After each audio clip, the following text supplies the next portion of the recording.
Is this, it is. I don't even need to ask if it's on. I told you it was good. So, thanks for sticking around. Ladies and gentlemen, Jack Fisk and Sissy Spacek.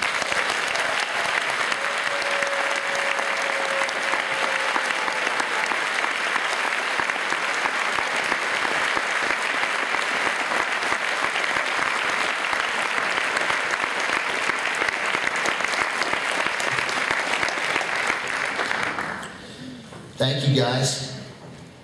So, first of all, how much did you know about Starkweather and Carol Ann when you made the movie?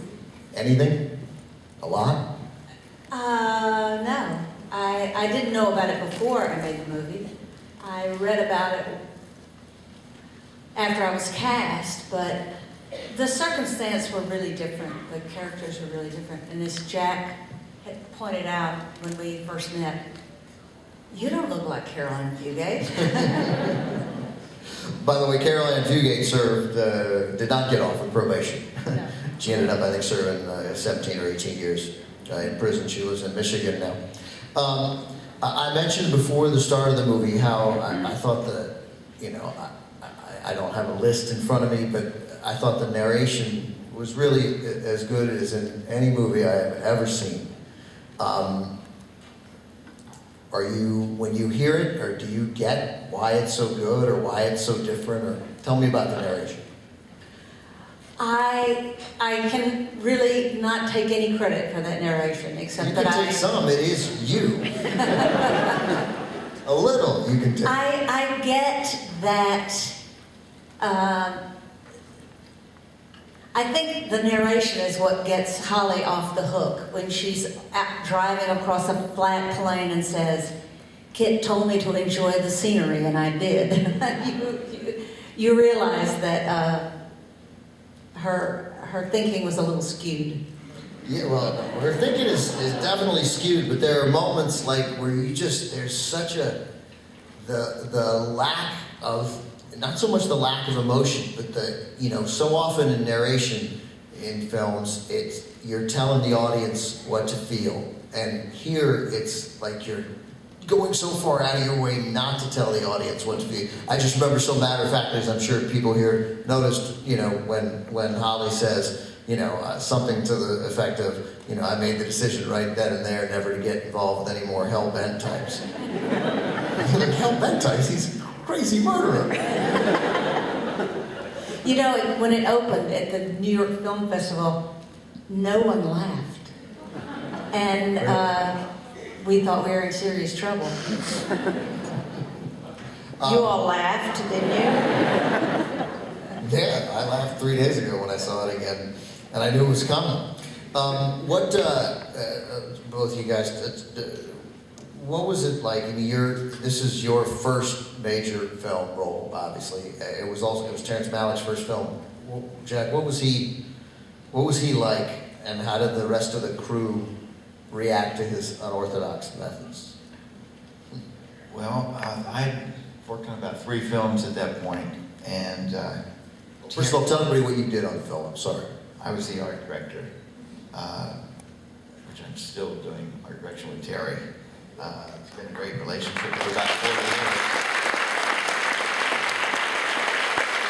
But Terry showed up on set, and he was making his first feature film. Everybody on the crew was so much more experienced. We had 2 or 3 films under our belt. And Terry was completely unorthodox and didn't work like any of the directors we had worked with in the past. I remember one day, our producer had sent all the trucks and equipment out to a location that we had scheduled to shoot. And there was a beautiful sunrise or sunset next to the motel. And Terry said to him, "I'm going to shoot here." He said, "You can't do that. We've moved all the equipment and we're shooting over there." And Terry said, "I'm shooting here." And Martin put a gun over his shoulder and walked out into the field, and Terry shot the scene that's in the movie. Yeah, it was the moon. Yeah, with the moon. And that was continually that everybody was trying to guide Terry, but Terry listens to his own muse, and it's just a master of putting together images.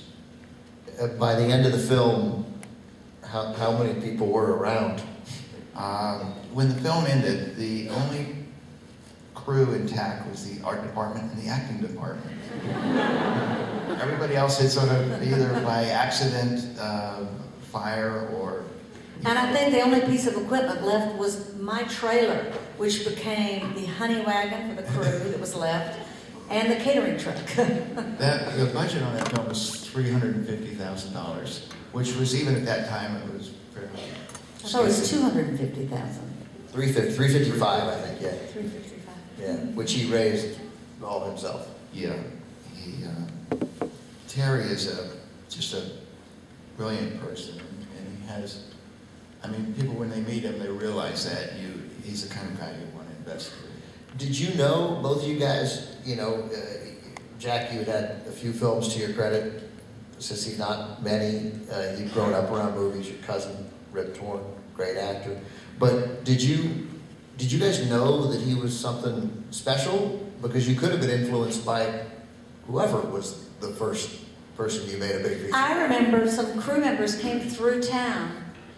They'd been visiting, they'd come from another film that was shooting up in Montana. And when they came through, they were visiting some of our crew members. I remember thinking, they're making another film somewhere else? It just seemed like the center of the universe. And Terry is so delightful, and he's brilliant, and he just, I would always know if the scene was going well if we could hear him giggling from behind the camera. It's just wonderful. When I was reading about him, everybody, and it's hard to read about Terrence Malick. And here's what every article written about Malick for a long time, and everybody thinks they thought of it first, and it's the kind of thing I wish I'd thought of first. The title of so many articles is The Absence of Malick. And then everybody's having a good laugh, and then they realize that 38 other people thought of the same thing. But I was reading a piece in something called California Magazine from 1985 about a very diligent writer. A guy put together a really nice piece about searching for Terry, because he vanished as far as film fan. You guys, well, actually, no, I don't want to give it away, but people are searching for him. He made Badlands, and then 5 years later he made, I'm blanking out, he made Days of Heaven, and then that's it. And, and he's still getting some checks from the studio because they want to keep him around. But so they do this piece and they get in touch with you, right? And before you'll comment, you said, I just want to check with Terry first. Do you know where I can get in touch with him? Which I liked. And then we're all very protective of Terry. Clearly, that came across. And then, Jack, your quote of this piece was, the whole mystery about him is something I love. I love wanting to know about him, which I think is a really smart thing to say, the kind of thing I wish I'd say. I love wanting to know about him. It's kind of wonderful. How can a guy make two such wonderful films and then disappear in this day and age when everybody is hungry trying to get his picture in a magazine? Terry seems like an old-time artist. I think working with Terry was the first time I realized that film could be an art form, equal to painting and sculpture and music. And what I loved about it was that you've got people captive for 2 hours. They go to an art gallery and they walk through, and 30 minutes later they've seen 400 paintings.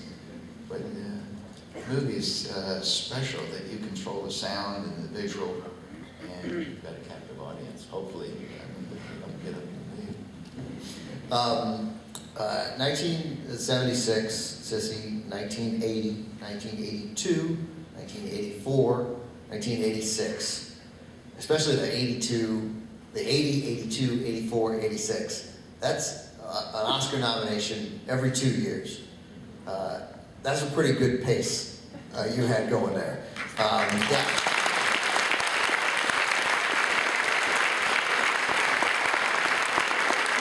Doing wrong now. So what? What am I doing wrong now? Yeah, seriously, what gives? They were in a rut. Working with some remarkable directors. You start with doing this in 73, and then you did the TV movie Catherine, which is, you play sort of, you could play young and you played kids who were difficult. And then obviously Carrie in 1976. You seemed deliberately not to make a movie. You certainly didn't make a movie that was going to have instant, widespread appeal. You're not making movies where a chopper runs into a building. You're not dangling from a rope in any movies. That feels like a very conscious decision that you made. Well, I just wanted to make movies that, I was attracted to the script. And those are the kind of stories that... But everybody says that. I'm not knocking it. A lot of people say that, but you obviously didn't.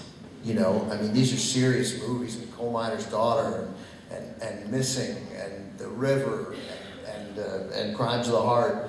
There had to be an opportunity for you to fly a chopper into a building and have it blow up. You'd think. Oh, come on, there were opportunities. You didn't do it on purpose.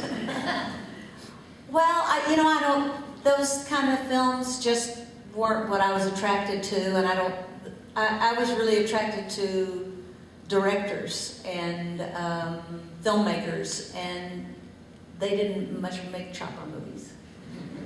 No, I guess they don't make chopper movies. I did some math. I want to ask you guys about this. I may bounce all over the place here. You guys have been married. You got married on, this you probably know. You got married April 12th, 1974. Is that correct? It has to be true because that's what Wikipedia said. If it's on the internet, it's true. So that's 37 years. That's 3,505 days, and then I factored in the leap years. How many days? 3,505 days. That's plus only 3,000 days? 13,000. 13,000. You're dying, man. You guys are so in love, it's so fresh, it feels like 3,000 days. 13,505 days. You factor in the 8 leap years. I didn't do the leap year for 2000, I know. So 8 leap years, and then a bunch of days this year. The total, anyway, is 13,720 days you've been married. I figured that out. So you lead Kim Kardashian 13,720 to 72. Congratulations. Thank you. I bring her up only because you seem to make, both of you guys made a conscious decision. You lived, I know you traveled to make movies, but you mostly decided to live here. You could have bought a big place in Malibu or Bel Air, but you didn't. You lived here. Listen, the first time I came here with Jack, not to Charlottesville, but to D.C., it was the heat of the summer, and we stepped off the plane and walked down onto the tarmac, and I turned to Jack and I said, the waves of heat hit me, and I said, why would anyone live here? And now I know. No, I know. I grew up in D.C. It's fabulous. And I can't handle it now either, man. I come back in the summer and I can't do it. You got to find a tree. I've been corrupted. The humidity doesn't know from trees. The humidity doesn't care about trees. Stay off the asphalt. Stay off the asphalt. That's exactly right. Terrence Malick makes Badlands, and he makes Days of Heavens, and then he takes 20 years off. He's back working now, and you are working with him still. How has he changed? He's found a way to make films that's real exciting for him. He's so happy right now directing films. And he has this army of young filmmakers that are working with him. And it's just something's happened where it's become a real joyous, where it used to be work to fight with studios and to get the images that he wanted. Now he's found a place to work, a way to work that makes it fun and exciting. Has he, is he, aside from enjoying it more, do you see different things in him, or do you still see the same guy who just found some sort of peace, at least with the system? Well, I see that passion and excitement in him. He always had, but it's just, he's not tormented. He's not, he's joyous, and he Nobody fights with him anymore because they go, oh, he's Terry Malick. Let him do what he wants to do. Nobody questions his decisions, and it's exhausting to work with him because he works day and night, 7 days a week. I asked you this downstairs. I didn't get an answer because I started to like the question too much. I introduced Treasure Sierra Madre this morning here in this theater. John Huston's wonderful film. You worked on There Will Be Blood with Paul Thomas Anderson, and he was obsessed in a good way with Treasure Sierra Madre. But and you, as the production designer, he obviously wanted your thoughts. Yes. Yeah, Paul. He started talking about Treasure Sierra Madre, and I kind of couldn't remember it. So he got me a DVD, and I watched it. And then the next day I saw it, and I said, I didn't really like it. What's wrong with you, man? Yeah. And he was so upset, frustrated. But as it turns out, I don't like to watch films when I'm making films, and I don't like to use films as a reference point for films.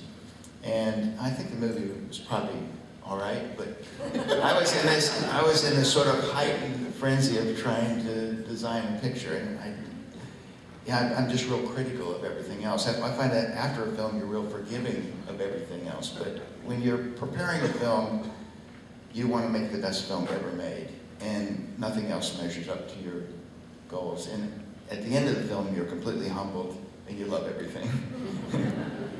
Did you?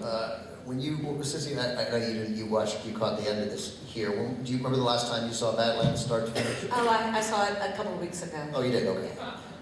Do you, the degree to which, especially on wide shots of Martin Sheen, I think this says very bad things about me, but I see it, and I see Charlie Sheen so identically that it is, I don't know if anybody else saw it, but I don't know that I can remember, I can name a father and son who more, just when he walks and the mannerisms. Do you get that at all, or do you wisely not pay any attention to anything that's happening with Charlie Sheen? I think it's the second thing. I've known Charlie since he was a little boy. In fact, I think Charlie and Emilio are the two little boys sitting out under the streetlight in the film. Yeah. So, but they do favor each other quite a bit. Yeah, they well, you know what? They're father and son. I guess that's not a surprise. There is a couple of stories that, let me read something else I read on the internet. This is great. It was a summation of your career, and it got to called about Crimes of the Heart. Sissy says, Diane Keaton, Jessica Lange, Sam Shepard, Tess Harper, and of course Sissy Spacek helped Crimes of the Heart to a $22 million box office gross and numerous awards and nominations, it says. And then it says, it proved to be Sissy Spacek's swan song. So, I'm sorry to say that 25 years ago you apparently retired. When I moved here. Yeah. They said I retired. You had the other Oscar nomination for In the Bedroom. You were the help this year. So you seem more active now that your daughters. It was a conscious decision, wasn't it, to work less because of your children? Oh yeah, definitely. And now they're of age. Yes. And They're successful. out there somewhere. Wave your hand. Well, I don't think they want to wave their hand. They're like, why would we wave our hands? They're not going to fall for that one. You know what I think too? There's a time in an actress's life, career, where there are not as many interesting parts. They don't quite know what to do with you between 40 and 55. And I'm hitting my stride now. But you have. By the way, I cheated on this. I looked that thing up. I thought it was hilarious. I think it was written in 1991, so I'm not being quite fair. But it is easier. There are better parts now for women who are not under 30, aren't there? Significantly better than Who are not 30. under 30. I guess there always have been. You just gotta, and the help. I almost didn't do that because I read it and I thought, well, I'll read the book. It must be bigger in the book, the part. It was smaller. And I said to Tate Taylor, who directed it, Tate, I have to play somebody with Alzheimer's who has moments of incredible clarity. There's not enough time to do that. he said, we'll improvise and you can upstage. I do most of my good work behind the important scene that is going on. You were sensational in the help. But so there are no small parts. Yeah. But you were looking.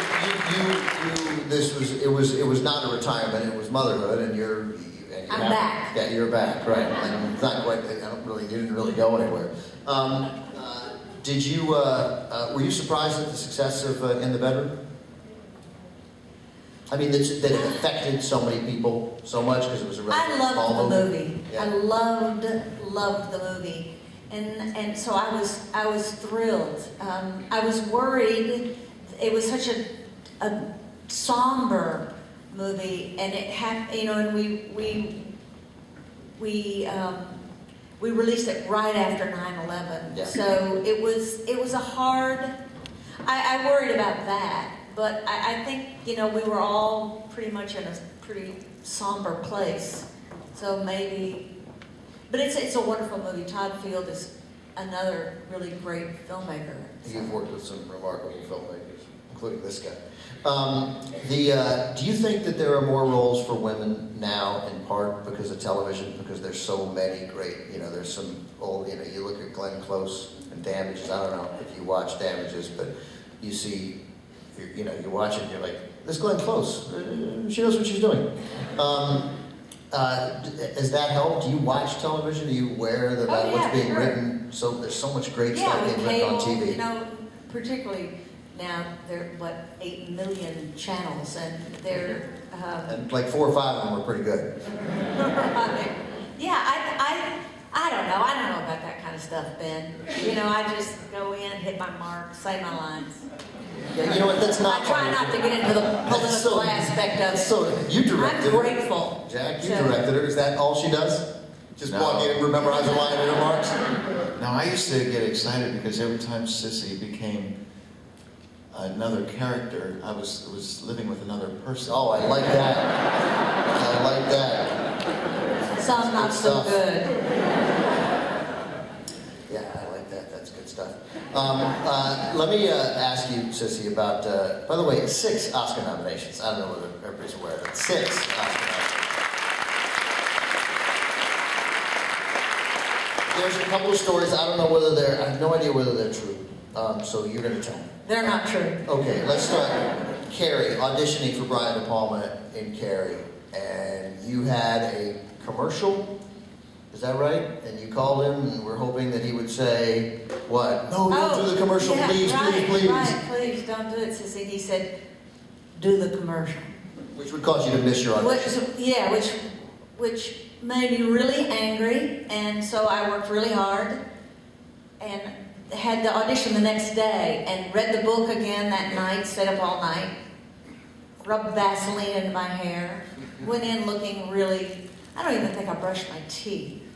The makeup people were really after me when I walked into and they were testing a lot of people. What I found out though was just recently, being talking to Brian, was that he knew the studio did not want me. They all knew who they wanted, and it wasn't me. And so he was telling me to do the commercial because he knew at least I'd make a little bit of money. Who did the studio want? What am I supposed to do? Not ask a follow-up question to that? Someone else. It's a horrible thing to say. Okay, now let me ask you about another actress, because this story I have trouble believing. Maybe it's true, maybe everybody knows it. Is any truth to the Carrie Fisher, Sissy Spacek, Star Wars, Carrie swap? I've read that on the internet, Ben. It's true. But I don't think it's true. I mean, I never said. Well, now what is the rumor? The rumor is that initially you were going to play Princess Leia, which would have been awesome, and Carrie Fisher was going to play Carrie. I don't think there's any. She didn't like the blood, it didn't ring true. But I thought, I gotta ask you. But that you were not ready to go play Princess Leia. I never knew about that until a couple of years ago, and I heard about it on the internet. So now that's. I think you should pretend that that's true. Yes, it's true. I want to ask, I know there's some people probably want questions. I want to ask you one question about this because there is one quotable line probably in the history of the TV show The Waltons, other than Good Night. And you uttered it. There's no way you don't know this. No way. You were in The Waltons, right? Yes, I was. Twice. I was Right. Sarah Jane Simmons. I do remember that. And you remember what you did? Yeah. You were trying to get John Boy to marry you. It didn't work. No. Do you remember the line at all? No. It's such a great line. He's going to embarrass me now. When are you going to stop being John Boy and start being John Man? Now I remember. Does anybody out there have a question for Jack or Sissy? I'm sure right there. Go ahead. First of all, thank you so much for coming. What was it like working in the Great Plains, I guess especially South Dakota? What's your overall impression on that area? I'm just going to repeat it real quick. Working in the Great Plains, working in South Dakota, what was that like? Impression of the area? It seemed very desolate. We loved it. It was Loved actually it. shot in Colorado. That's right, Yeah. shot in Colorado. But in the plains of Colorado, it's beautiful there. Just beautiful. Sometimes if you were in the desert in the evening, it felt like you were at the ocean. It was really fabulous. Saw those great skies in the film too. Big skies. How did you Beautiful. meet Terrence Malick? How did he know to make you the art director, Jack? Through a mutual friend who told me about Terry, who was going to do a period film. And I'd been doing bike pictures up to that time and thought it'd be great to do a period film. So I started researching about Charlie Starkweather in the 50s. And someone set up a meeting, I think it was Bill Scott, set up a meeting. And I met with Terry and he just said, well, can you go to Colorado in July? Or, in April, and we'll show up in July and start shooting. And it was very matter of fact, like you were doing the picture. There was no... He was intrigued by someone there was no who audition. would research the film before he had the job. And that turned out to be a fortuitous situation for both of you, as it turned out. How did that meeting happen? Well, he was working on the film, and I thought he was probably his assistant because he was doing all the work. And his assistant was sitting under the shade having a smoke, telling everybody what was happening. But Jack did all the work. So I thought he must be. Who pursued whom? Well, I thought she was pretty smart for figuring out that I wasn't the assistant. That's all it took? I think it was we had a mutual admiration society. All right, that's good. Another question? Yeah, go ahead. Yeah, sorry, I never saw the picture before, but, You don't have to apologize. I apologize. What I saw, and I want to know this, being young in your career, how, you're emotionless. There's no emotion at any time. Just looked at everything like, all right, let me keep going. And, how do you, how did you prepare yourself every day to deal with all that? It was Terry Malick, the director, and the script. And she was just, I was playing somebody that was 13 or 14 years old, and I would just do a line, and when he would laugh, when the director would laugh, I would go, okay, that's what he wants me to do. But it was Terry. It was all Terry. But it's not even, I don't even think you're emotionless. It's like it's dispassionate, which I think is much more difficult than being emotional. I'm not an actor, but it is remarkable, and it comes through in the way you read the lines, and I know you just read the lines like anybody else, and anybody could have done it, whatever. But that's what he wanted right from the start, and it's true of Martin Sheen's performance. You also. know what I think too, Martin Sheen, I was cast in the film first, and I met with all the young actors in Hollywood, and they would come in and read scenes with me, and we'd read the same scene every time. And every time it kind of went along the same way, and we were working with wonderful actors. And then one day, Terry said, there's an actor named Martin Sheen coming, but he's really too old. But his agent has been so nice that we're just going to meet him just as a courtesy. And I said, oh, yeah, fine. I said, well, we're not going to, he's too old. And he walked in those cowboy boots and tight jeans, with his hair back, and he was Kit. And we played the scene, and it was completely different. It had never been like that before, and my Holly was the way she was because of the way he was. And that's just who we were together, reading those lines.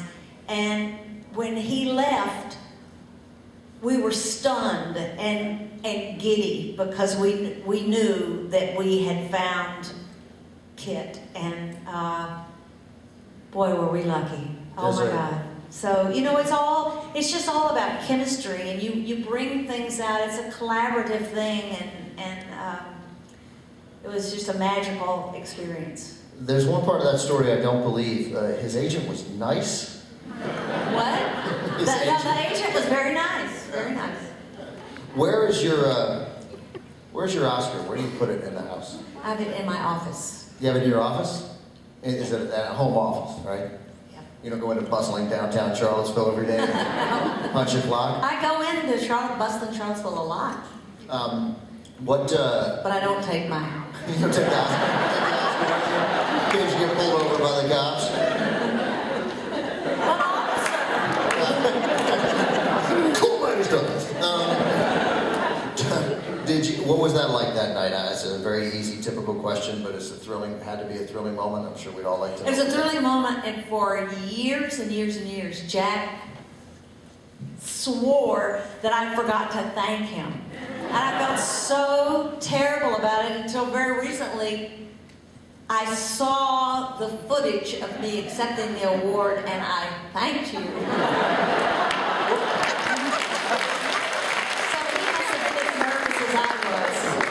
Were you like not watching? Where were you? Yeah, it's very strange.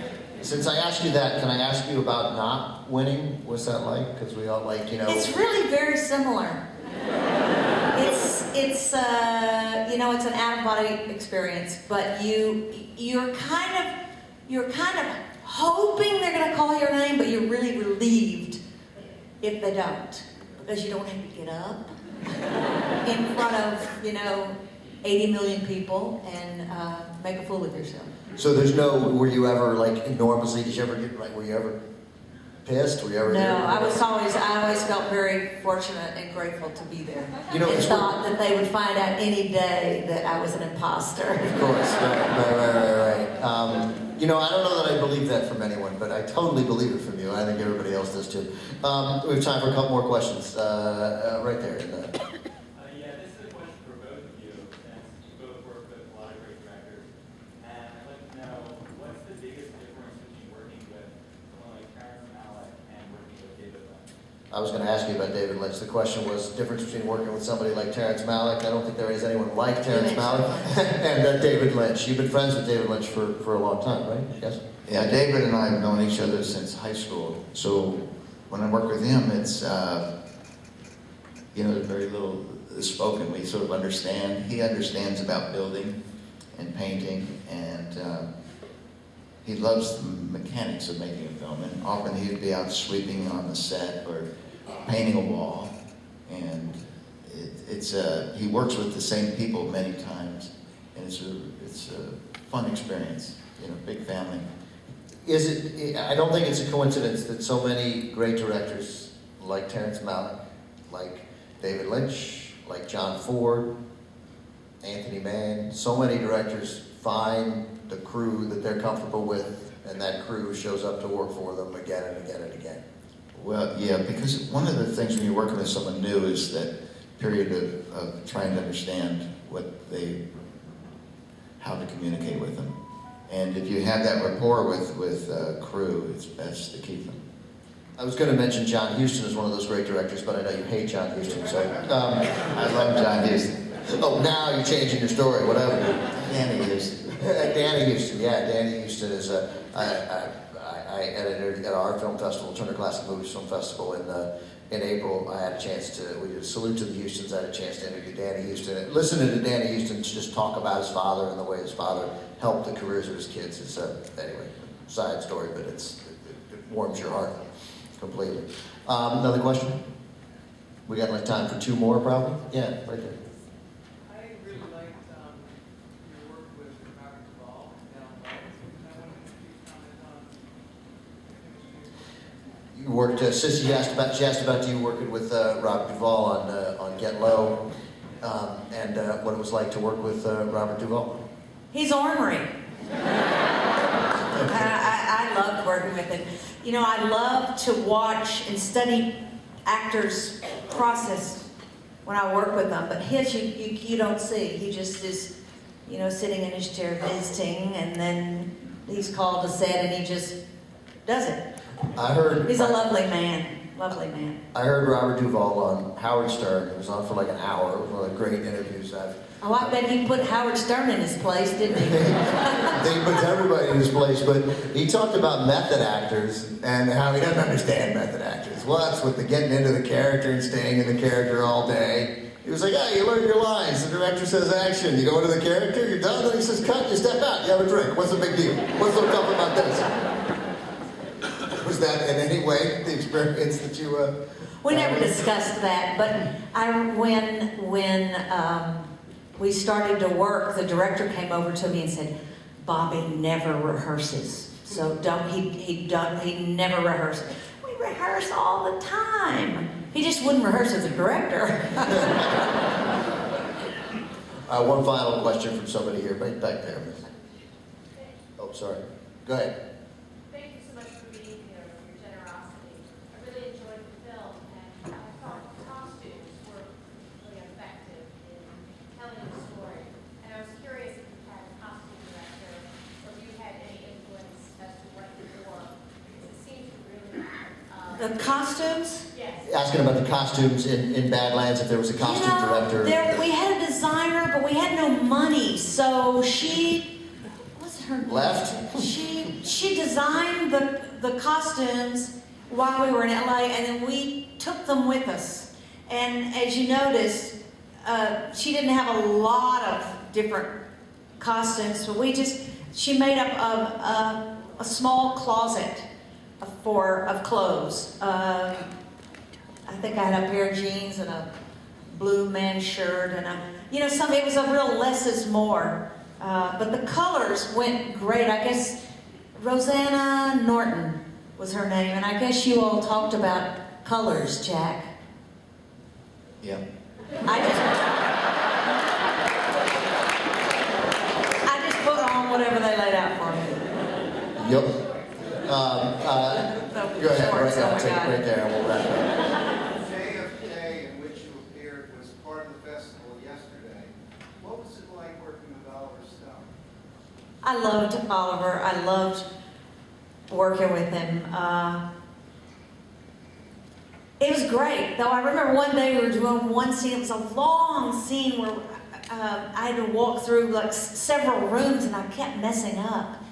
And about the 8th or 9th take, he came over to me and went, "What's happened to my sissy?" Your sissy's blown it. But he was great to work with. I loved working with Oliver.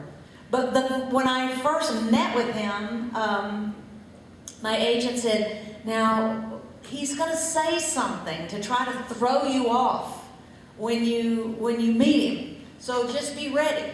I said, okay, I got it.